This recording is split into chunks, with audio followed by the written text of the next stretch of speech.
오늘은 우리가 사도행전 46번째 시간으로 그리스도인이라 일컬음이라는 제목으로 같이 말씀을 나누도록 하겠습니다. 세상의 사람들은 인생을 흔히 세옹지 마라 그럽니다. 화가 복이 되기도 하고 복이 화가 되기도 하기 때문에 인생은 세옹지마와 같다 그렇게 이야기를 하는데, 오늘 19절을 보면 그 시작이 그때에 라고 하고 있습니다. 스데반 집사가 돌에 맞아 죽은, 그래서 예루살렘에 큰 박해가 시작된 그때, 큰 환란으로 인해서 예루살렘 교회는 뿔뿔이 흩어지게 되죠. 우리가 세옹지마라는 단어를 비로소 보자면 화가 임한 겁니다. 엄청난 화가 임했죠. 그런데 그 엄청난 화로 말미암아 예루살렘 교회는 뿔뿔이 흩어져서 전 세계로 땅끝으로 나아가게 됐고, 하나님의 나라는 기하급수적으로 확산됐습니다. 그래서 베니게 구브로 안디옥까지 하나님의 복음이 전해지기 시작했어요. 그렇게 놀라운 하나님의 역사가 일어나는 걸 보면서 우리는 기억할 것이, 하나님은 하나님의 일을 하심에 있어서 우리가 도무지 헤아릴 수 없는 방법으로 일하시더라는 거예요. 우리 볼 때는 하나님의 저주와 같고 하나님의 재앙과 같고 하나님의 심판과도 같은 큰 박해가 임했는데, 그 박해로 인해 기독교는 더 크게 확산돼요. 그래서 선교의 역사는 순교자의 역사다 그렇게 부르기도 합니다. 수많은 순교자들이 났지만 그 순교자들을 통해 하나님의 나라는 확산되었어요. 우리가 잘 알다시피 우리나라에도 저 양화진에 가면 수많은 선교사님의 묘원이 있습니다. 그 선교사님들의 피가 이 땅에 하나님의 복음을 심었어요.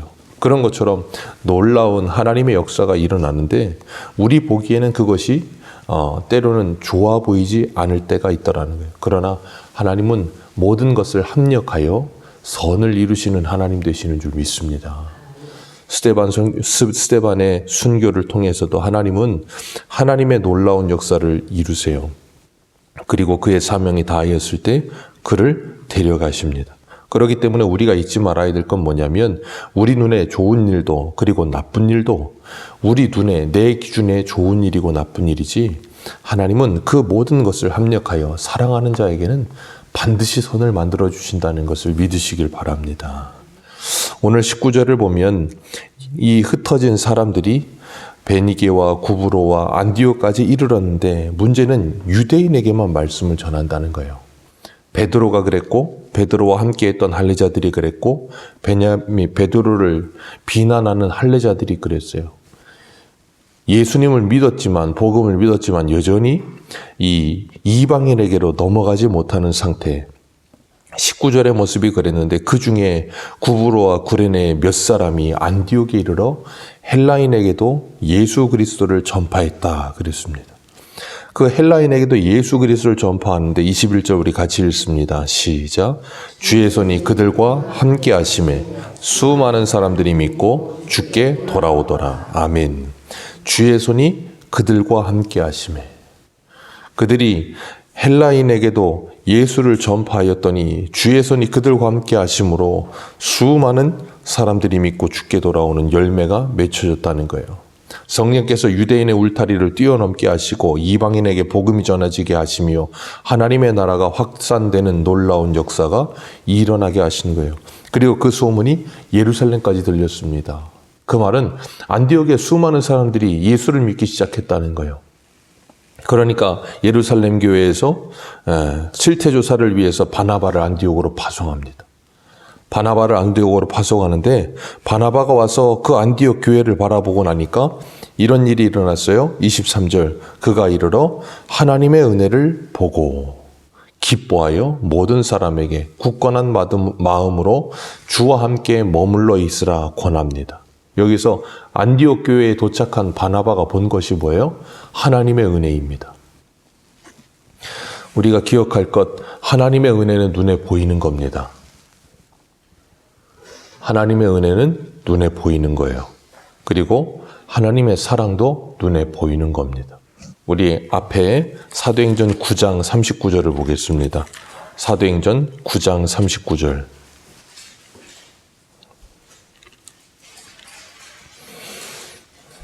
요빠의 다비다라 하는 도르가가 죽었죠. 그때 일입니다.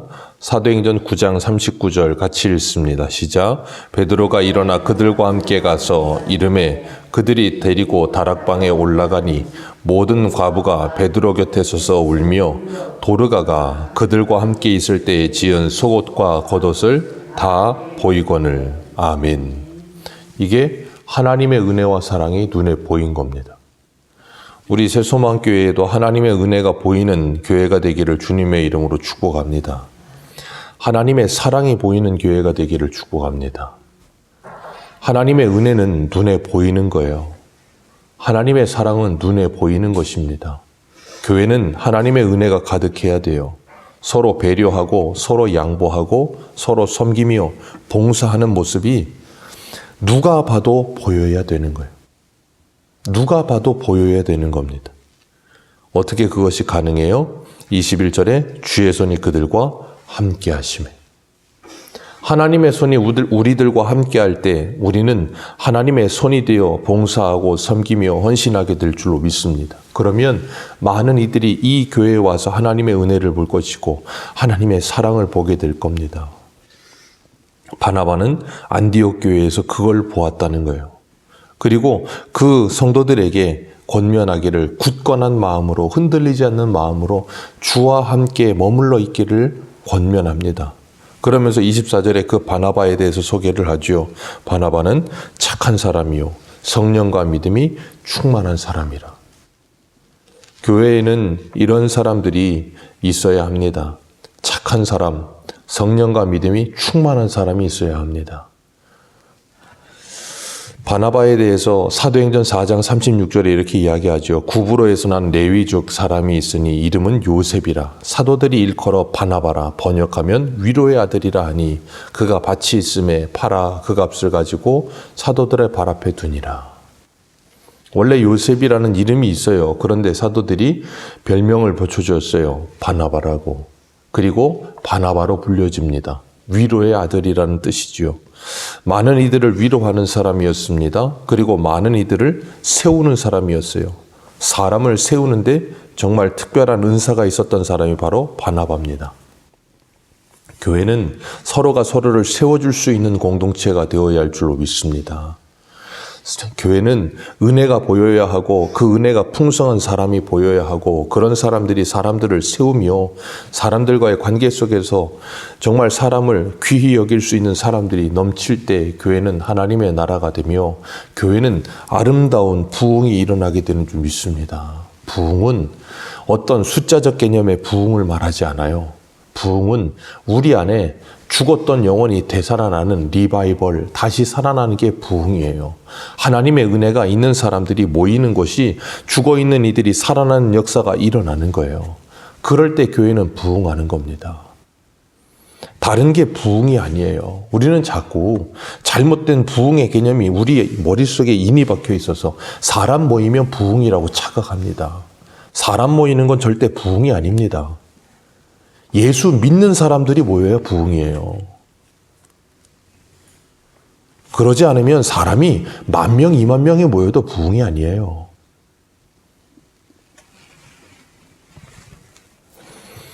정말 예수 그리스도를 닮은 바나바와 같은 착하며 믿음과 성령이 충만한 이들이 있을 때 그곳에 어떻게 돼요? 큰 무리가 죽게 더하더라.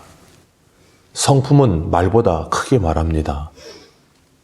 정말 그리스도의 아름다운 성품이 우리 안에 풍성해져 갈 때 그 모습은 사람들에게 보이는 거예요. 말씀드렸습니다. 은혜도 사람의 눈에 보이는 겁니다. 사랑도 사람의 눈에 보여요. 그리고 우리의 성품도 사람의 눈에 보입니다.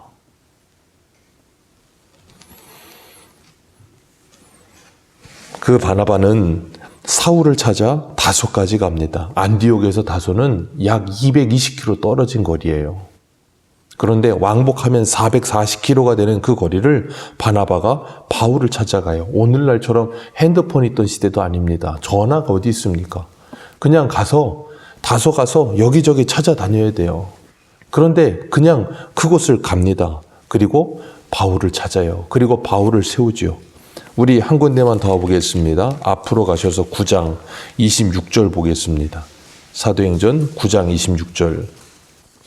사울이 회심하고 다메섹에서 예루살렘으로 돌아왔을 때 아라비아 광야에서 3년 있다가 다메섹에 있다가 다시 예루살렘으로 돌아왔을 때 상황이에요. 9장 26절에서 28절까지 우리 같이 읽겠습니다. 시작. 사울이 예루살렘에 가서 제자들을 사귀고자 하나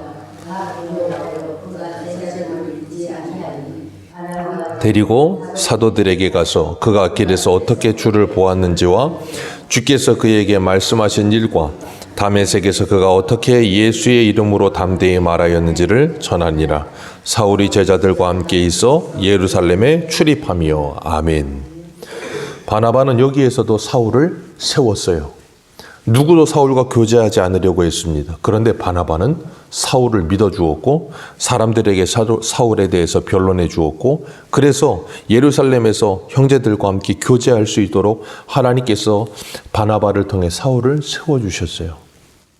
그렇게 사울이 하나님의 은혜 가운데 바나바를 만나 이렇게 세움받아서 예루살렘에서 형제들과 함께 교제하는 가운데 헬라파 유대인들과 변론이 일어났고 그들이 바울을 죽이려고 했습니다.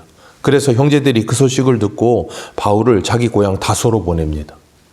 그렇게 사도행전 9장에서 다소로 보내진 사울은 오늘 사도행전 11장에서 바나바가 그를 찾기 전까지 묻혀 있습니다. 그리고 그 기간은 약 13년이에요. 그냥 우리는 9장에서 11장 2장 넘긴 것 같지만 13년 동안 바울은 자기 고향에 가서 집거 생활을 하듯이 조용히 묻혀 있습니다. 하나님께서 사도행전 9장에서 사울이 회심하였을 때 아라비아 광야 가서 3년을 있게 하셨어요. 3년 있다 돌아와서 다메섹에서 주의 복음을 전하다가 그가 죽일 뻔하고 예루살렘에 돌아오고 바나바를 통해서 그가 오해가 풀려지고 세움받아서 헬라파 유대인들과 논쟁하다가 죽일 뻔 당하고 거기에서 다시 화소로 가서 그러니까 예수 만나고 회심하고 나서 사울은 거의 16년간을 묻혀 있어요. 아주 잠깐 다메섹에서 예루살렘에서 아주 잠깐 복음을 전한 것 외에는 16년을 묻혀 있습니다. 그때 사울의 심정이 어땠겠습니까? 갑갑하지 않았을까요? 복음을 전하고 싶지 않았을까요? 그런데 하나님은 사울을 16년 동안이나 잠잠하게 하세요. 그리고 16년 동안 뭐 하셨을까요? 사울을 다듬으신 거예요. 사울을 다듬고 하나님의 말씀을 가르치시고 16년을 준비시키셔서 하나님은 사울이 복음을 전할 수 있게 하십니다. 그리고 오늘 26절에 보면 이 바나바가 사울을 찾아가서 다소에 가서 440km가 왕복 440km가 되는 그 길을 찾아가서 사울을 만나서 그를 다시 세울 때 사울이 13년 동안이나 13년 전에 자신을 예루살렘에서 세워줬던 그 바나바가 자신을 찾아와서 13년 만에 다시 자신을 세우는 그 일이 있을 때 얼마나 감격스럽고 고마웠을까요? 그리고 난 후에 사울을 데리고 와서 안디옥에서 거기서 사역을 합니다. 26절 같이 읽습니다. 시작. 만난에 안디옥에 데리고 와서 우리 교회 1년 가는 곳을 큰 무리를 가르쳤고 제자들이 안디옥에서 비로소 그리스도인이라 일컬음을 받게 되었더라. 아멘. 신약 성경에 그리스도인이라는 단어가 딱 3번 나옵니다. 제일 첫 번째 나온 것이 여기에요. 사울과 바나바가 안디옥에 와서 몇 년간 가르쳤다 그랬어요? 1년이요. 1년을 말씀을 배웠습니다. 그런데 자칭 그리스도인이 아니라 안디옥에 있는 주변의 사람들이 그 사람들을 보고 그리스도인이라고 불렀어요. 그리스도에게 속한 사람이라는 뜻입니다. 저 사람들이 어느 날 갑자기 어디를 가기 시작하더니 하루, 이틀, 한 달, 2달, 3달, 4달 점점점 시간이 지나가면 지나갈수록 사람들이 어딘가를 자꾸 갔다 오더니 변하기 시작해요. 그리고 사람들이 뭔가 좀 달라지기 시작하는 거예요. 바나바와 같이 전에는 좀 악한 사람이었고 참 나쁜 사람이었는데 착한 사람이 되기 시작하는 거예요. 그리고 사람이 참 신실한 사람이 되기 시작하는 거예요. 그러니까 뭐라 그래요? 저 사람 뭔가 달라졌는데 저 사람 교회 다닌대. 예수쟁이구나. 우리 예전에는 교회 다니는 사람들을 예수쟁이라고 불렀어요. 근데 오늘날은 예수쟁이라는 말이 사라져버렸어요. 안 좋은 의미로 예수쟁이라는 의미지만 쉽게 말하면 예수에 미친 사람들이라는 뜻이에요. 예수에 속한 사람들이라는 뜻이에요. 이 사람들은 1년입니다. 길지도 않고 짧지도 않은 1년 동안 말씀을 배웠는데 그들의 삶은 완전히 바뀌어버렸어요.